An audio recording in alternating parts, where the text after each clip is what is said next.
Amados hermanos, muy buenos días. Que el Señor les bendiga, les guarde. Gracias damos a Dios por esta oportunidad que nos da de poder compartir aún más de su palabra, de aprender cada día más de las riquezas que Él tiene para nosotros. Hoy es un tema muy interesante. Clamamos al Señor para que sea Él dándonos sabiduría y entendimiento. Vamos, les invito, hermanos, a que oremos en esta mañana. Amado Padre, queremos darte gracias por tu amor y misericordia, por las cosas que tú haces, Señor, en medio de nosotros. Gracias porque nos has amado con un amor inagotable, Señor. Gracias porque en todo tiempo, en cada momento, hemos visto, Señor, tu mano poderosa en nuestras vidas. Hoy queremos pedirte, Señor, que seas a través de tu Espíritu Santo, guiándonos, dándonos sabiduría para comprender, para entender los tesoros de tu palabra.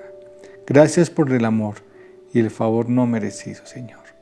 Gracias, te alabamos en Cristo Jesús. Amén.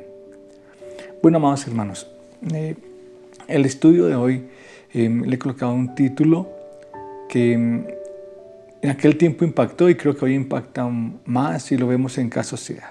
Después de la muerte, ¿qué sucede? ¿Qué pasa? Después de la muerte, ¿qué?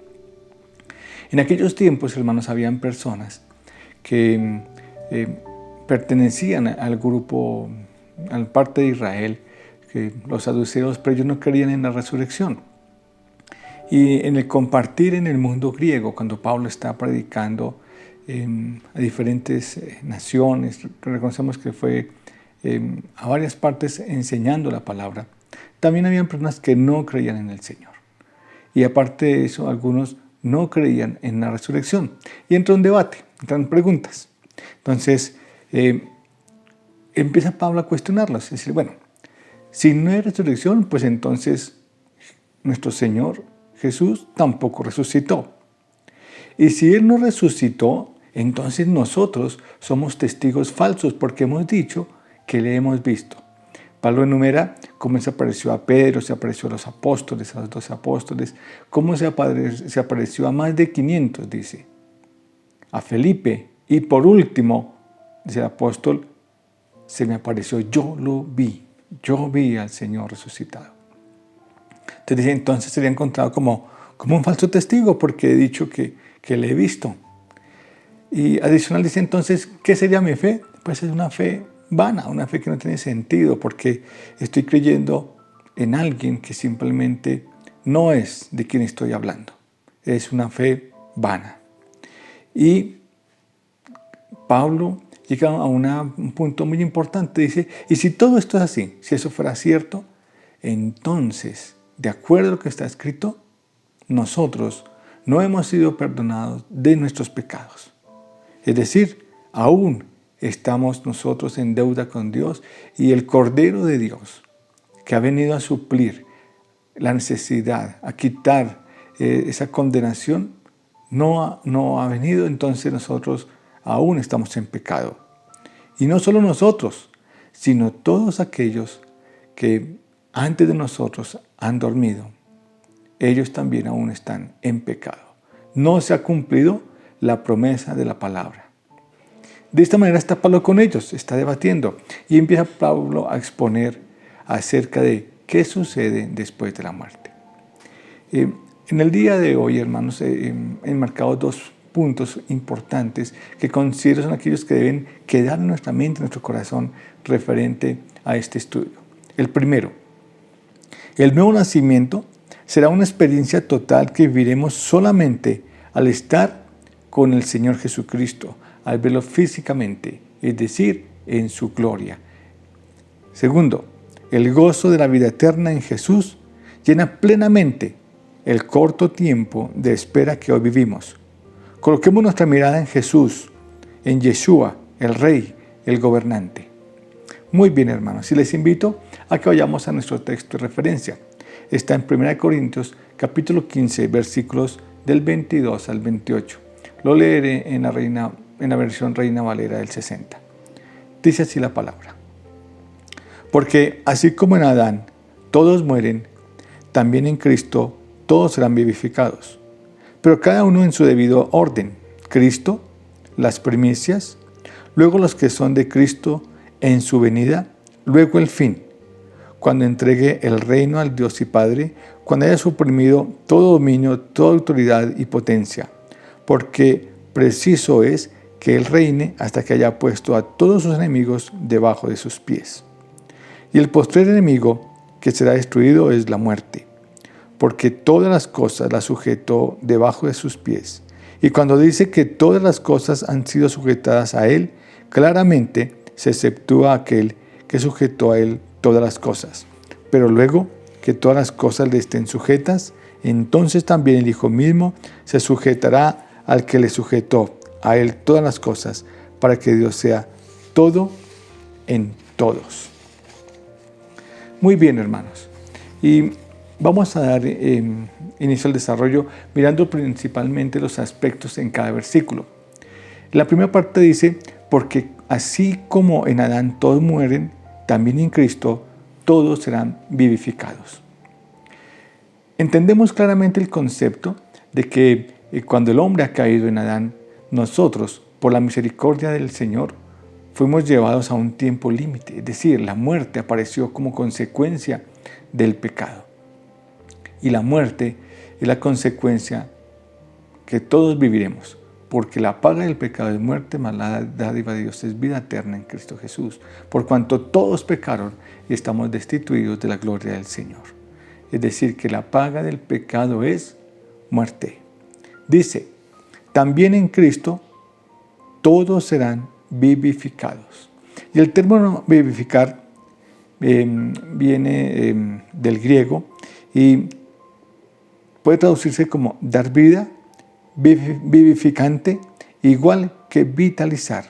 Entonces, cuando leemos el versículo, también en Cristo, es decir, también en el Mesías, Cristo hace referencia a la traducción del término Mesías, que corresponde al ungido.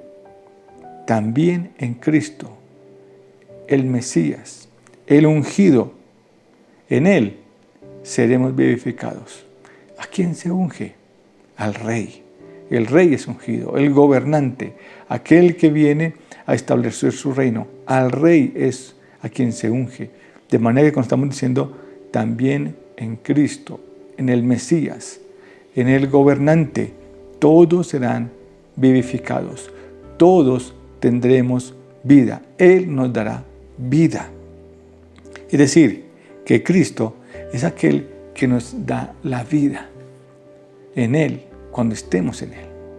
Recordemos por un momento, hermanos, lo que en Juan capítulo 3, vemos un encuentro entre Jesús y Nicodemo. Y es muy interesante este encuentro, porque al inicio Nicodemo, que es un fariseo y es un maestro de la ley, va al Señor y le dice, Señor, sabemos que Dios está contigo, porque todas las cosas que tú haces, solamente esas cosas pueden ser hechas por alguien que está en Dios. Sabemos que tú estás en Cristo. Nadie puede hacer una señal como esa si no está Dios con él. Y el Señor le responde, y es interesante la respuesta del Señor. Él no dijo, sí, Nicodemo, tienes toda la razón, puedes verlo por las obras que hago, mira los milagros para que puedas creer. No, el Señor no le habla al respecto de los hechos que están viendo Nicodemo, pero le dice, Nicodemo, de cierto te digo, que el que no naciere de nuevo no puede ver el reino de Dios. Juan 3, versículo 3. De cierto te digo, que el que no naciere de nuevo no puede ver el reino de Dios. Hermanos, entonces esto me muestra cómo en el Señor, a través de Cristo, en el Mesías, es que nosotros podemos experimentar una nueva vida. Y esta nueva vida, cuando Él nos vivifica, se refiere a un nuevo nacimiento. Un nuevo nacimiento no en este cuerpo de carne. Es un nacimiento que empezamos a experimentar hoy en nuestro espíritu. Claro que sí. Pero que se perfecciona en el día en que seremos transformados. Dice la palabra que aquellos que estén en vida, en un abrir y cerrar de ojos, su cuerpo será transformado. Y los que estemos durmiendo, los que estemos ya en nuestro sepulcro, dice, seremos resucitados, transformados en un nuevo hombre, con un nuevo cuerpo. El cuerpo de Adán hace referencia a este cuerpo en carne que nos lleva a la muerte, un cuerpo terrenal.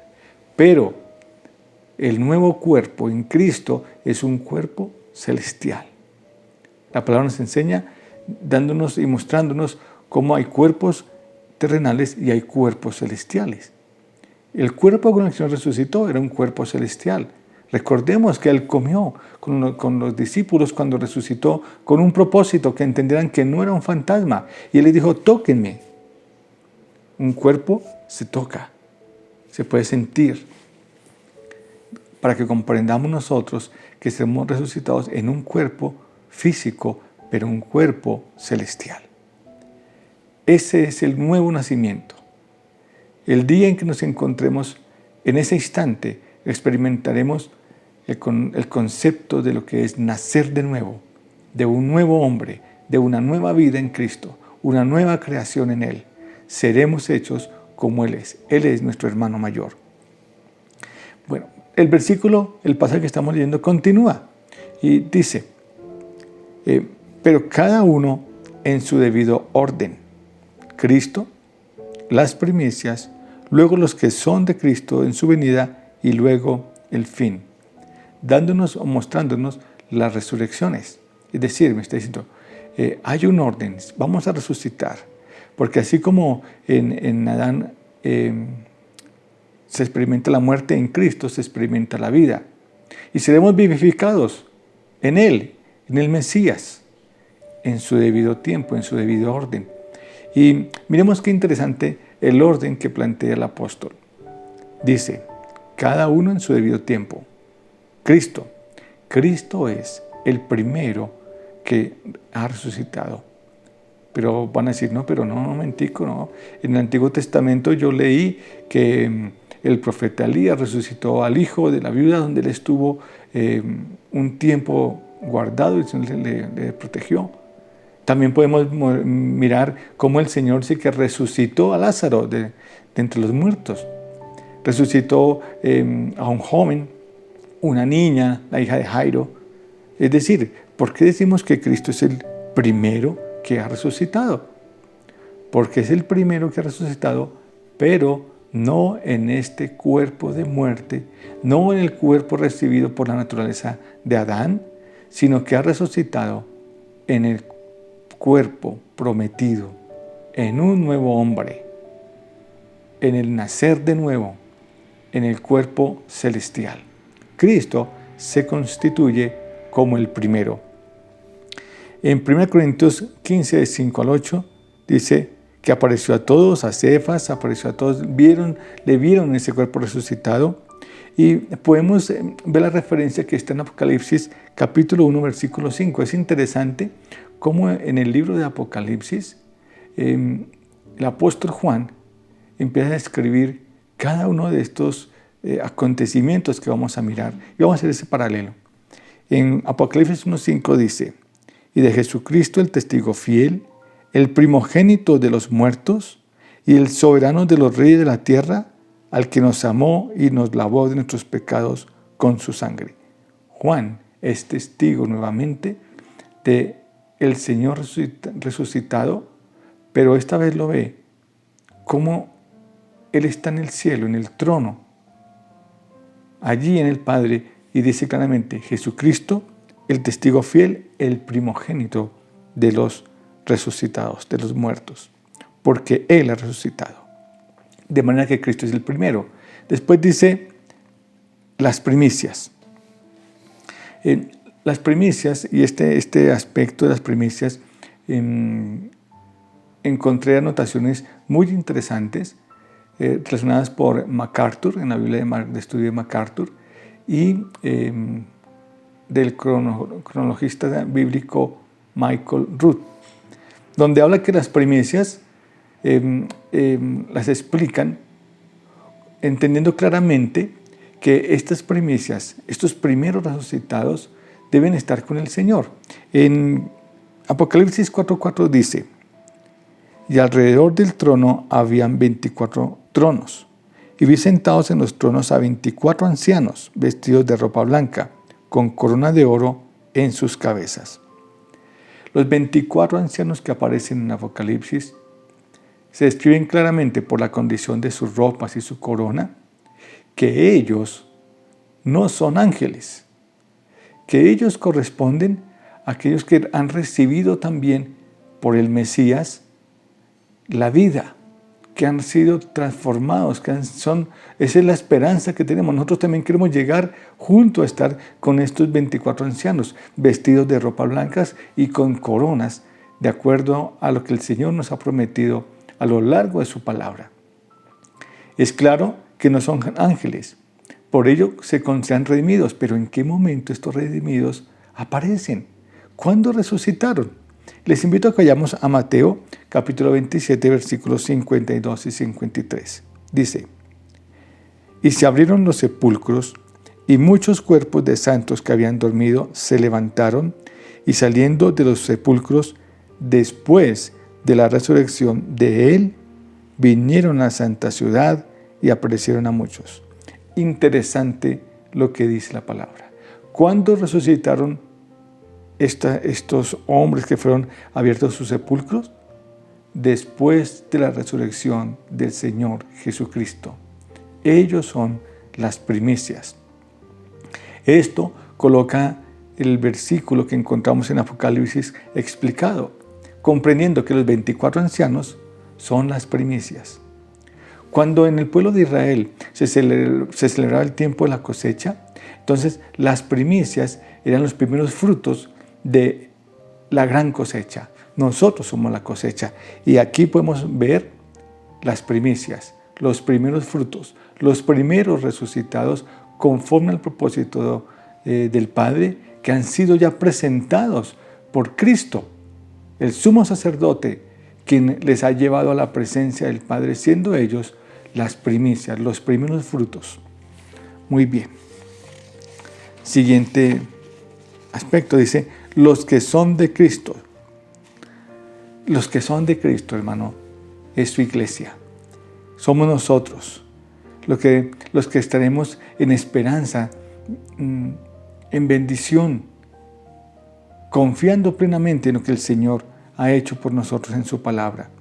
En Apocalipsis 20, versículos 4 al 6 dice: y vi tronos, y se sentaron sobre ellos los que recibieron facultad de juzgar, y vi las almas de los decapitados por causa del testimonio de Jesús y por la palabra de Dios, los que no habían adorado a la bestia ni a su imagen, y que no recibieron la marca en sus frentes ni en sus manos, y vinieron y reinaron con Cristo 1000 años. Pero los otros muertos no volvieron a vivir hasta que se cumplieron 1000 años. Esta es la primera resurrección. Bienaventurado y santo el que tiene parte en la primera resurrección. La segunda muerte no tiene potestad sobre estos, sino que serán sacerdotes de Dios y de Cristo y reinarán con él 1000 años. Esta promesa es para nosotros. Esta es su iglesia, que será levantada en el Señor, transformada, resucitando a aquellos que fueron llamados por el Señor. Le pertenecen a Cristo. Esta es la primera resurrección que aparece en Apocalipsis. Dice el pasaje. Y después el fin. El fin hace referencia a la segunda resurrección de Apocalipsis. Aquellos que no fueron levantados en la primera resurrección, que no están con Cristo, ellos serán resucitados al final del reinado del Señor, del milenio. Viene un tiempo en que Él va a reinar con su iglesia y posteriormente todos ellos serán levantados. En Apocalipsis 20:12 dice: y vi a los muertos, grandes y pequeños, de pie ante Dios, y los libros fueron abiertos, y otro libro fue abierto, el cual es el libro de la vida, y fueron juzgados los muertos por las cosas que estaban escritas en los libros según sus obras. Claramente nos muestra cómo hay una resurrección, una segunda resurrección donde son juzgados de acuerdo a las obras. Y viene la pregunta: ¿quiénes están allí? Todos aquellos que no han reconocido a nuestro Señor como el Mesías, el ungido, el Salvador. Aquellos que no han aceptado y que han seguido tras este mundo, tras los dioses falsos y ajenos. En Apocalipsis 20, versículos 13 y 15 dice: y el mar entregó los muertos que había en él, y la muerte y el Hades entregaron los muertos que había en ellos, y fueron juzgados cada uno según sus obras. Y la muerte y el Hades fueron lanzados al lago de fuego. Esta es la muerte segunda, y el que no se halló inscrito en el libro de la vida fue lanzado al lago de fuego. Nos muestra cómo dice la palabra que al final de estos tiempos, cuando el Señor restablece y cuando Él viene a juzgar, porque Él ha vencido la muerte ya no tendrá potestad en la tierra, es lanzada. Dice, y el mar entregó los muertos que había en él, y la muerte y el Hades entregaron los muertos que había en ellos, y fueron juzgados cada uno según sus obras, y la muerte y el Hades fueron lanzados al lago de fuego. Este es el fin de la muerte. Por eso dice el apóstol Pablo: oh muerte, ¿dónde está tu aguijón? Porque ha terminado el poder de la muerte sobre el mundo. Ha terminado el poder de la muerte sobre aquellos que han creído en el Mesías. Él ha venido a restaurar y a dar vida. Dice, esta es la muerte segunda. Y el que no se halló escrito en el libro de la vida fue lanzado al lago de fuego. Amados hermanos, esto nos enseña que hay un momento y un tiempo en que se cumplirá todo aquello que el Señor ha venido a enseñar en su palabra. Hoy, es la palabra que Él ha venido con una espada para separar los unos de los otros. Y es la manera que estamos viviendo hoy en día, los que le pertenecen al Señor y los que no le pertenecen. Esto nos enseña la palabra y nos llama para que nosotros en nuestro corazón comprendamos que estamos en un tiempo así de dificultad, pero nuestra esperanza es aún mayor. Como tema de aplicación y pensando, bueno, ¿qué podemos nosotros en nuestra vida experimentar con esto que hemos aprendido? Que en el Señor Jesucristo nacemos de nuevo. ¿Cuándo? En el momento en que nosotros le hemos recibido, sí, en nuestro espíritu. Pero seremos vivificados como un nuevo hombre, igual a la imagen y semejanza de Cristo. En Cristo encontramos el orden de las resurrecciones. Primero Cristo, las primicias, los que son de Cristo y finalmente el fin, aquellos que no fueron encontrados en el libro de la vida. Su nombre no estaba escrito. Primero que todo, hermanos, entendiendo esta palabra que nos lleva a meditar, no tenemos cómo expresar el agradecimiento de la salvación recibida por amor del único y el verdadero Dios, Jehová, el Salvador, Jesús, el Mesías. No tenemos cómo, hermanos, agradecer la misericordia y el amor de Dios que nos ha dado por gracia, porque por gracia somos salvos, no por obras, para que nadie se gloríe, porque toda la honra y la gloria son para el Señor. Como segundo aspecto, la resurrección es una verdad para todos. Nadie puede huir de la presencia del Señor, del gran juez. Él se levantará y juzgará. Nadie puede huir.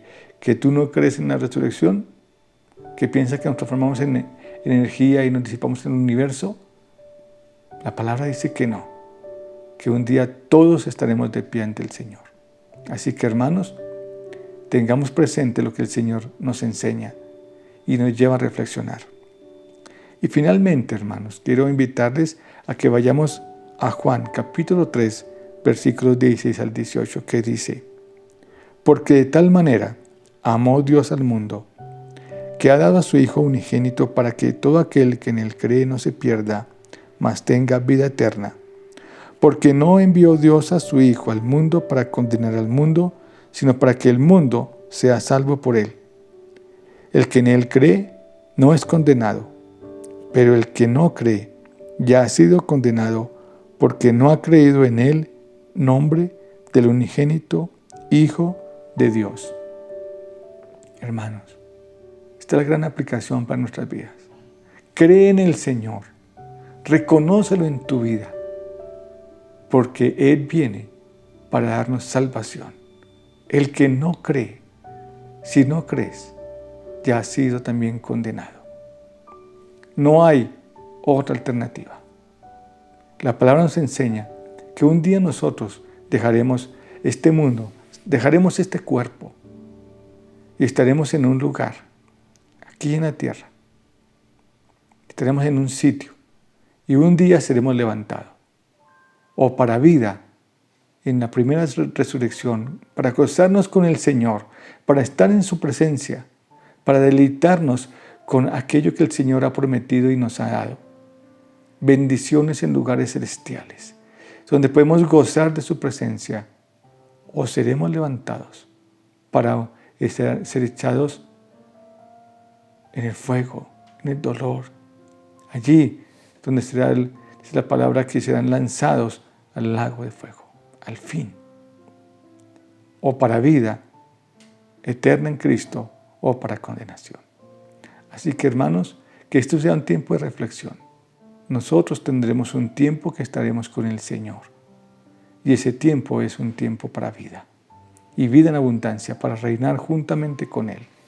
Toda la honra, toda la gloria, toda la alabanza sean para el Señor. A Él sea la gloria. Bueno, hermanos, el Señor les bendiga. Espero que este tiempo de estudio les anime para seguir investigando en la palabra. Para que vayamos a las Escrituras y conozcamos más de esto que el Señor nos da. La honra y la gloria sean para el Señor.